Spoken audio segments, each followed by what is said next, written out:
구독해 주시면 영상 만들 힘이 나요. 구독자분들도 행운이 함께하길 바라겠습니다. 저는 오늘 1년 전 재혼한 남편과 이혼 서류에 도장을 찍었습니다. 변호사 사무실에서 나오는데 다리에 힘이 풀렸어요.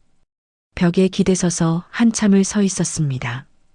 63세에 다시 시작한 결혼이 1년 만에 끝나다니 속으로 생각했습니다. 처음부터 뭔가 이상했던 걸까? 제 이름은 박미선입니다. 올해 63이에요. 남편 김철호를 교통사고로 잃고 3년을 혼자 살았습니다. 간호사로 30년을 일했지만 철호 씨 장례 후에 알게 된 빚 때문에 모든 걸 잃었어요. 집도 팔고 적금도 깨고 그렇게 가정부 일을 시작했죠. 첫 직장이 강태진 회장님 댁이었어요. 71세, 혼자 사는 넓은 집. 안녕하세요. 박미선입니다. 오셨어요? 들어오세요. 회장님은 단정한 분이었어요. 키도 크시고 목소리도 부드러웠죠. 혼자 사시기엔 집이 너무 크시네요. 그래요. 아내가 떠나고 10년째 혼자예요. 떠나다니 이혼하셨나 봐요. 처음엔 그냥 일이었어요. 청소하고 빨래하고 식사 준비하고. 그런데 회장님이 달랐어요. 다른 집주인들과는. 미선 씨, 오늘 힘드셨죠? 앉아서 차 한잔 하세요. 아니에요. 괜찮습니다. 아니에요. 제가 대접하고 싶어서요. 그렇게 차를 마시며 이야기를 나누기 시작했어요. 회장님의 젊은 시절 얘기, 사업 이야기, 외로움에 대한 이야기. 혼자 사는 게 이렇게 힘든 줄 몰랐어요. 저도 그래요. 솔직한 대화였어요. 한 달이 지나니까 회장님이 달라지기 시작했어요. 미선 씨, 혹시 저와 저녁 같이 하실 수 있어요? 회장님, 저는 가정부인데요. 알아요. 하지만 혼자 먹기 싫어서요. 거절할 수 없었어요. 그 외로운 눈빛을. 저녁을 함께 먹기 시작하면서 우리 사이가 가까워졌어요.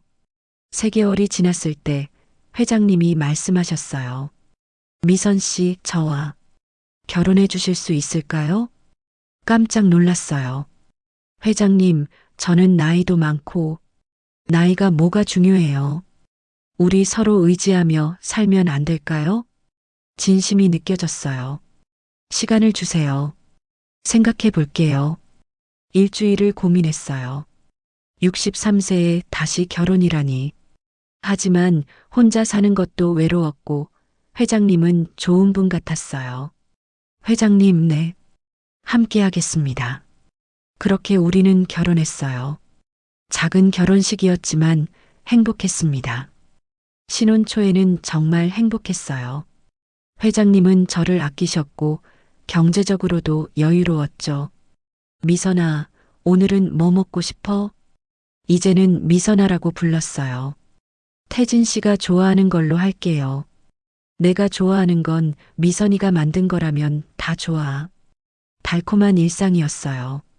한 달이 지나고 2달이 지나면서 뭔가 이상한 점들이 보이기 시작했어요. 회장님이 하루에도 몇 번씩 저를 찾았어요. 미선아, 잠깐 이리 와봐. 요리하다 말고, 청소하다 말고. 처음엔 애정 표현인 줄 알았어요. 하지만 점점 빈도가 잦아졌죠.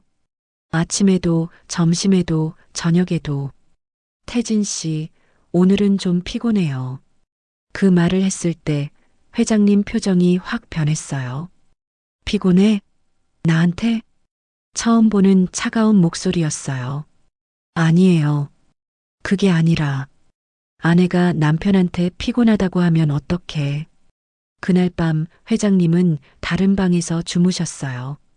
다음 날 아침 사과하려고 했는데 회장님은 차갑게 대하시더라고요. 커피 타드릴까요? 됐어요. 며칠을 그렇게 지냈어요. 제가 먼저 다가가지 않으면 계속 그런 분위기였죠.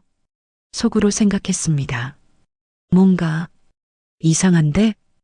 어느 날 회장님이 중요한 미팅이 있다며 함께 가자고 했어요. 회장님 부인으로 소개하고 싶어? 기사님이 운전하는 벤츠 뒷좌석에 앉았어요. 차가 출발하자마자 회장님이 제 손을 잡았어요. 미선아, 오늘 예쁘네. 고마워요. 그런데 갑자기 회장님이 기사님한테 신호를 보내는 거예요. 손짓으로요. 기사님이 고개를 끄덕이더니 길을 바꿨어요. 어디 가는 거예요? 잠깐 들를 곳이 있어.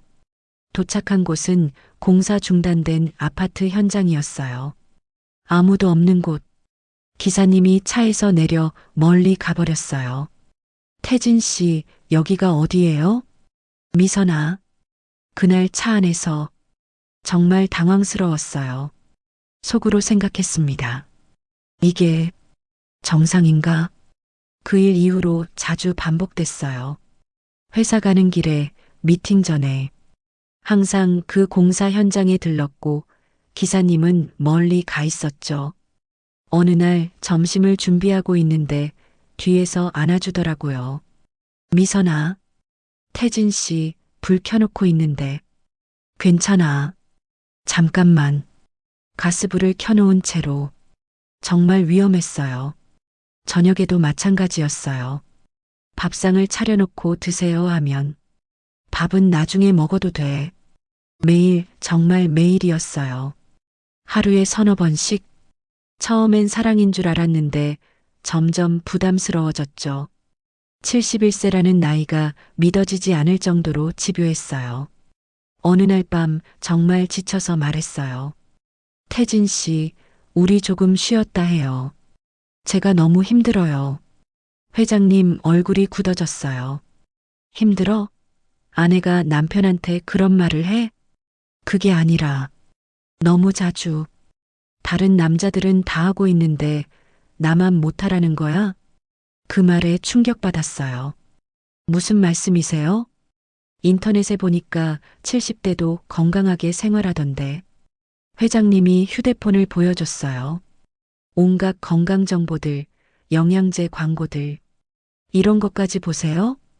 당연하지. 미선이 만족시켜주려면 나도 관리해야지. 그때부터 더 심해졌어요. 회장님이 온라인으로 이상한 영양제들을 주문하기 시작했어요. 이거 먹으면 더 좋아진다던데. 하루에 8알씩 드시더라고요. 그러고 나서는 더 집요하게. 태진 씨, 제발. 그 영양제 좀 끊으세요. 왜? 효과 있잖아. 몸에 무리가 와요. 괜찮아. 나는 건강해. 하지만 회장님은 점점 예민해지고 있었어요. 밤에 잠도 못 주무시고 심장이 두근거린다고 하시고 속으로 생각했습니다. 이건 병적인 것 같은데. 어느 날 회장님이 또 미팅에 함께 가자고 했어요. 벤츠 뒷좌석에 앉았는데 발밑에 뭔가 걸리는 느낌이 들었어요. 슬쩍 내려다봤는데 빨간색 속옷이 보이는 거예요. 제 발밑에. 심장이 멎는 줄 알았어요. 이게 뭐지? 분명 제 것이 아니었어요. 전 빨간색 속옷을 입지 않거든요. 손으로 집으면 회장님이 볼까봐 발로 조심스럽게 기사님 좌석 밑으로 밀었어요. 온몸에 소름이 돋았어요. 회장님은 옆에서 태연하게 앉아 계시고, 미선아, 괜찮아? 얼굴이 왜 그래? 아, 네, 괜찮아요. 하지만 전혀 괜찮지 않았어요. 머릿속이 복잡했어요. 이 차에서 다른 여자와 미팅이 끝나고 집에 돌아와서도 정신이 없었어요. 저녁을 준비하면서도 계속 그 빨간 속옷이 눈에 밟혔어요. 언제 있었던 일일까? 며칠 전? 일주일 전? 나랑 결혼한 후에도? 밤에 잠을 잘 수가 없었어요.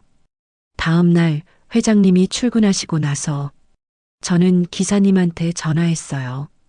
김 기사님, 잠깐 댁에 올라가도 될까요? 네, 사모님. 30년 동안 회장님을 모셨다는 김 기사님. 조심스럽게 물어봤어요. 기사님, 혹시 차 안에서 이상한 일 없으셨어요? 기사님 표정이 굳어지더라고요. 사모님, 솔직하게 말씀해 주세요. 제가 알아야 할 것 같아요. 기사님이 한참을 망설이시더니 입을 여셨어요. 사모님, 사실은 그날 들은 이야기는 정말 충격적이었어요. 회장님은 예전부터 그런 분이셨습니다. 기사님의 목소리가 떨렸어요. 어떤 분이셨는데요? 차 안에서 여러 여성분들과 머리가 하얘졌어요. 전 사모님 때부터 그러셨습니다. 전 사모님이요? 네. 그래서 전 사모님께서 많이 힘들어 하셨어요. 기사님이 깊은 한숨을 쉬었어요. 차 청소하다가 여성분들 속옷을 여러 번 치웠습니다. 이 차에서요. 토할 것 같았어요. 전 사모님은 어떻게 되셨어요? 기사님이 잠시 말을 멈췄어요. 극단적인 선택을 하셨습니다. 네.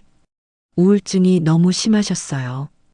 회장님의 그런 모습을 견디지 못하셨죠. 눈물이 났어요. 왜 진작 말씀 안 하셨어요? 사모님, 죄송합니다. 제 입장에서는 알아요. 기사님 잘못이 아니에요. 집에 돌아와서 주저앉았어요. 전 부인이 자살했다는 것, 남편의 성 중독과 외도 때문에, 그리고 나도 지금 같은 길을 걷고 있다는 것, 속으로 생각했습니다. 나도 전 부인처럼 될까? 그날 밤 회장님이 평소처럼 다가왔어요. 미선아, 손대지 마세요. 처음으로 강하게 거부했어요. 왜 그래?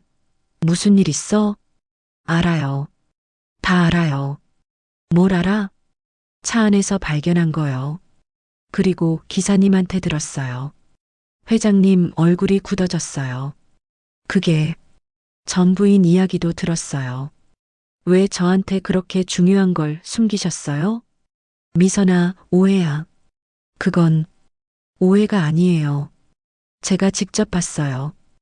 회장님이 변명을 시작했어요. 그건 오래전 일이야. 너랑 결혼하고 나서는 거짓말 마세요. 최근 일이잖아요. 미선아, 이혼하겠습니다. 단호하게 말했어요. 이혼? 갑자기 왜? 갑자기가 아니에요. 이미 충분히 생각했어요. 그날부터 저는 이혼 준비를 시작했어요. 변호사를 찾아갔고 증거를 모았어요. 기사님도 증언해 주셨고 회장님은 처음엔 화를 내다가 나중엔 애원했어요. 미선아, 내가 잘못했어. 치료받을게. 이미 늦었어요. 제발 한 번만 용서해 줘. 전 부인도 그렇게 용서했다가 어떻게 됐어요? 회장님이 할 말이 없었어요. 이혼 조정은 생각보다 빨리 끝났어요. 회장님이 조건 없이 동의해 주셨거든요. 재산 분할도 받았어요. 큰 금액은 아니었지만 혼자 살기엔 충분했어요. 작은 원룸을 얻었습니다. 혼자 사는 집, 오랜만이에요. 침대에 누워서 천장을 바라봤어요. 63세에 재혼했다가 64세에 이혼. 1년이라는 시간. 후회되냐고요? 아니요. 오히려 빨리 결정한 게 다행이에요. 더 끌었다면 저도 전 부인처럼 됐을지 모르니까. 며칠 후 옛날 간호사 동료 혜진이한테서 전화가 왔어요. 미선아, 우리 병원에서 파트타임 간호사 구한대. 관심 있어? 정말? 응. 나이 상관없대. 경력만 있으면 돼. 새로운 기회였어요. 혜진아, 고마워. 한번 해볼게. 일주일 후 저는 다시 간호사복을 입었어요. 64세에 다시 시작하는 간호사 생활. 처음엔 낯설었지만 몸은 기억하고 있더라고요. 박 선생님, 정맥 주사 너무 잘 놓으시네요. 30년 했으니까요. 웃으면서 대답했어요. 퇴근하고 원룸에 돌아와서 혼자 라면을 끓여 먹었어요. 외롭긴 했지만 편안했어요. 아무도 저를 귀찮게 하지 않았고 제 시간은 온전히 제 것이었어요. 가끔 회장님 생각이 나요. 지금쯤 어떻게 살고 계실까? 또 다른 여자를 찾았을까? 아니면 치료를 받고 계실까? 모르겠어요. 그리고 알고 싶지도 않아요. 중요한 건 제가 그 굴레에서 벗어났다는 거예요. 전 부인처럼 극단적인 선택을 하지 않았다는 거요. 6개월이 지났어요. 병원 일도 적응했고 동료들과도 친해졌어요. 미선 선생님, 오늘 회식 가실 거예요? 그럼요. 당연히 가야죠. 퇴근 후 동료들과 삼겹살집에 갔어요. 선생님, 혼자 사세요? 네. 편해요. 외롭지 않으세요? 가끔은요. 하지만 외로움보다 자유가 더 좋아요. 정말 그랬어요. 64세, 늦지 않았어요. 오히려 이제야 진짜 제 인생이 시작된 것 같아요. 남편에게 의존하지도 누군가의 욕망에 희생되지도 않는 살. 병원에서 환자들을 돌보고 퇴근해서 제가 하고 싶은 걸 하고 주말에는 친구들을 만나고 가끔 영화도 보러 가고 이게 진짜 행복이더라고요. 어느 날 기사님한테서 문자가 왔어요. 사모님 잘 지내시죠? 용기 내주셔서 감사했습니다. 답장을 보냈어요. 저야말로 진실을 말씀해 주셔서 감사해요. 덕분에 새 삶을 살고 있습니다. 창밖을 바라봤어요. 봄이 왔더라고요. 64세의 봄. 늦었지만 아름다운 시작이었습니다.